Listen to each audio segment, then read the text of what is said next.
안녕하십니까? 성경이 그리는 깊고 놀라운 지혜의 세계로 여러분을 안내합니다. 본격적인 이야기에 앞서 이 귀한 나눔이 더 많은 분들에게 전해질 수 있도록 잠시 시간을 내어 구독과 좋아요를 눌러주시면 감사하겠습니다. 여러분의 작은 손길이 하나님의 은혜를 전하는 통로가 됩니다. 이 영상을 들으시는 모든 분들의 삶에 하나님의 평안과 축복이 가득하기를 기도합니다. 자, 이제 함께 떠나볼까요?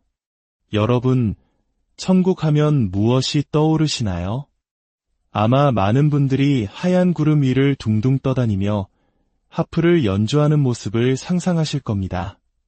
평화롭지만 어딘가 막연하고 조금은 지루하게 느껴질 수도 있는 이미지죠. 만약 성경이 말하는 우리의 영원한 미래가 그런 모습이 전부가 아니라 훨씬 더 역동적이고 현실적이며 상상조차 할 수 없을 만큼 영광스러운 것이라면 어떨까요? 오늘 우리는 성경 전체를 관통하는 가장 흥미롭고 중요한 주제 중 하나인 이 땅에 임하는 하나님 나라에 대해 이야기 나누려 합니다. 많은 신앙인들이 천국을 우리가 죽어서 가는 멀리 떨어진 곳으로만 생각합니다. 하지만 성경은 놀라운 소식을 전합니다. 바로 하늘이 이 땅으로 내려온다는 것입니다. 이것이 바로 우리의 영원한 운명입니다. 천국에 대해 올바르게 생각하지 않으면 결국 천국에 대해 전혀 생각하지 않게 된다는 말이 있습니다. 우리의 미래가 그저 막연한 구름 위에서의 삶이라면 우리는 이 땅에서의 고난과 어려움을 견뎌낼 진정한 동력을 얻기 어렵습니다. 하지만 우리의 미래가 이 땅에서 초자연적인 부활의 몸을 입고 새 예루살렘에서 그리스도와 함께 다스리는 영광스러운 현실이라는 것을 깨닫는다면 우리의 오늘은 완전히 달라질 것입니다. 성경에는 주님이 다시 오시는 세대와 그 이후의 시대에 대해 다루는 장이 150개가 넘습니다. 이는 예수님의 첫 오심을 다룬 사복음서 전체 장수인 89장보다 훨씬 많은 분량입니다. 하나님께서 우리의 미래에 대해 얼마나 많은 것을 알려주고 싶어 하시는지 짐작할 수 있는 대목입니다. 하지만 안타깝게도 이 놀라운 진리는 자주 간과되곤 합니다. 에베소서 한 장은 우리에게 하나님의 감추어졌던 비밀스러운 계획의 핵심을 보여줍니다. 그것은 바로 때가 찼을 때 예수님께서 하늘에 있는 것이나 땅에 있는 모든 것을 자기 안에서 통일시키시려는 계획입니다. 마치 오랫동안 헤어졌던 가족이 다시 만나는 것처럼 하늘의 초자연적인 영역과 이 땅의 물리적인 영역이 하나로 합쳐지는 것입니다. 이것이 바로 하나님 나라의 완성입니다. 이 놀라운 연합은 예수님의 재림과 함께 시작되는 천년왕국 시대에 구체적으로 펼쳐지게 됩니다. 요한계시록 20장은 성도들이 부활의 몸을 입고 이 땅에서 그리스도와 함께 천년 동안 왕 노릇할 것이라고 분명히 증언합니다. 한번 상상해 보십시오. 우리는 뼈와 살이 있는 그러나 시공간의 제약을 초월하는 영광스러운 몸을 입게 될 것입니다. 우리는 실제 음식을 먹고 친구들과 교제하며 배우고 가르칠 것입니다. 이 땅의 모든 정치, 사회, 경제, 문화, 예술 분야에서 하나님의 영광을 드러내는 결정들을 내리며 세상을 다스릴 것입니다. 이것은 우리가 지금 이 시대에 행하는 어떤 사역보다 훨씬 더 실제적이고 물리적이며 동시에 초자연적인 경험이 될 것입니다. 이것이 우리의 미래입니다. 이 비전을 조금이라도 붙잡게 된다면 우리는 오늘을 살아가는 방식, 우리의 시간과 돈을 사용하는 방식을 근본적으로 재고하게 될 것입니다. 그렇다면 그 시대의 세상은 어떤 모습일까요? 그리고 그 세상에는 누가 살게 될까요? 예수님께서 재림하시는 그 순간 이 땅에는 세 부류의 사람들이 존재하게 될 것입니다. 첫째는 구원받은 자들, 즉 성도들입니다. 이들은 영광스러운 부활체를 입고 공중에서 주님을 맞이하며 새 예루살렘에 거하게 됩니다. 둘째는 멸망받을 자들입니다. 이들은 적그리스도의 표를 받고 끝까지 회개하지 않은 자들로 하나님의 심판을 받게 됩니다. 그리고 우리가 종종 놓치는 세 번째 부류가 있습니다. 바로 저항자들입니다. 이들은 대환난의 시기에 적그리스도를 경배하기를 거부했지만 동시에 예수님을 구주로 영접하지도 않은 살아남은 자들입니다. 마치 2차 세계대전 당시 신앙 때문이 아니라 자신의 국가와 자유를 사랑했기에 나치에 저항했던 프랑스 레지스탕스처럼 이들은 인간의 존엄성을 짓밟은 거대한 악에 맞서 싸운 사람들입니다. 주님이 재림하실 때 이 수억 명의 사람들은 사라지지 않습니다. 그들은 여전히 이 땅에 살아남아 있습니다.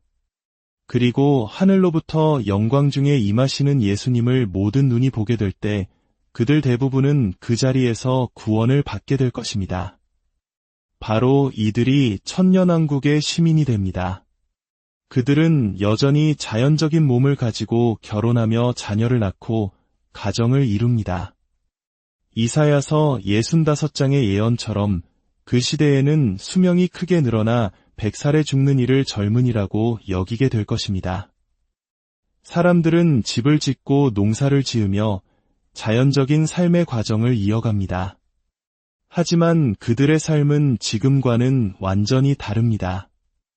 이리 가 어린 양과 함께 뛰놀고 사자가 소처럼 풀을 먹으며 어린아이가 독사의 굴에 손을 넣고 장난쳐도 해를 입지 않는 에덴 동산의 평화가 회복될 것이기 때문입니다.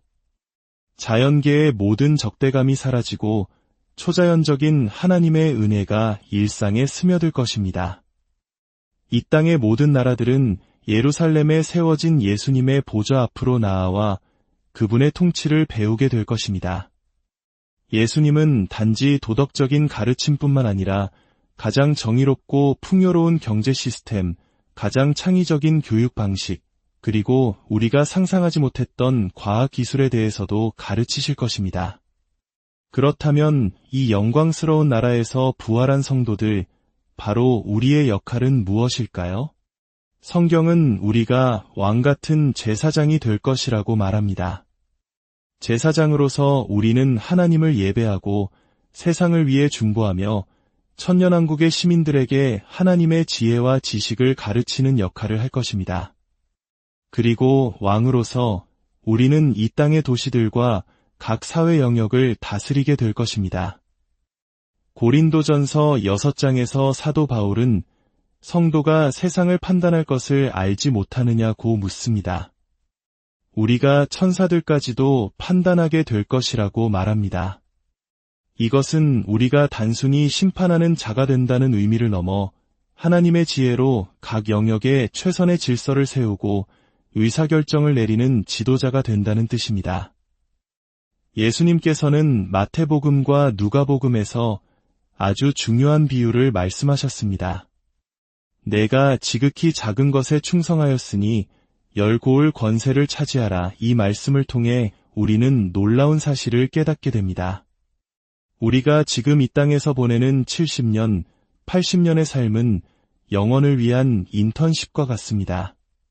지금 당신이 처한 환경이 보잘것없어 보일 수 있습니다. 아무도 알아주지 않는 작은 자리에서 신실하게 섬기고 있을 수도 있습니다. 사람들의 눈에는 영향력이 없어 보일 수도 있습니다. 하지만 주님은 우리의 영향력의 크기가 아니라 그분께 반응하는 우리 마음의 중심과 순종을 보십니다. 우리가 인턴십 기간 동안 작은 일에 신실함을 보일 때 주님은 우리를 영원한 나라에서 많은 것을 다스리는 자로 세우실 것입니다. 우리가 지금 겪는 모든 고난과 인내, 작은 순종의 몸짓 하나하나가 영원한 영광을 위한 준비 과정인 것입니다. 우리의 주사역은 부활 이후에 시작될 것입니다. 빌리 그레이엄 목사님도 이 땅에서 이룬 놀라운 사역보다 앞으로 올 시대에 훨씬 더 위대한 사역을 감당하게 될 것입니다. 우리 각자에게도 마찬가지입니다. 이 땅에서의 짧은 삶이 전부가 아님을 기억하십시오. 우리의 진짜 이야기는 이제 곧 시작됩니다. 하늘의 새 예루살렘이 이 땅 가까이 내려와 지상의 예루살렘과 영광스럽게 연결될 것입니다. 우리는 그곳에 거하며 천사보다 빠른 속도로 우리가 다스리도록 맡겨진 이 땅의 도시들을 오가며 섬기게 될 것입니다. 하늘과 땅을 잇는 거대하고 영광스러운 통치 중심지에서 우리는 주님과 얼굴을 맞대고 그분의 지혜를 배우며 영원토록 성장할 것입니다. 사랑하는 여러분, 이것이 성경이 우리에게 약속하는 미래입니다. 구름 위에서 하프나 연주하는 막연한 삶이 아니라 이 땅 위에서 하나님의 영광을 온전히 드러내며 사랑하는 주님과 함께 세상을 다스리는 역동적이고 목적이 가득한 삶입니다. 아버지 하나님, 우리에게 당신의 나라에 대한 살아있는 이해를 부어주시옵소서. 흩어져 있던 성경의 조각들이 맞춰지게 하시고 우리의 영원한 운명이 얼마나 영광스러운 것인지 깨닫게 하여 주시옵소서. 이 놀라운 소망이 우리의 마음을 사로잡아 이 땅에서의 어려움을 넉넉히 이겨내게 하시고 모든 순간을 영원을 준비하는 마음으로 살아가게 하옵소서. 오늘 하루 그리고 앞으로의 모든 날들을 이 영원한 소망 안에서 살아가시기를 우리 주 예수 그리스도의 이름으로 축복하고 기도합니다.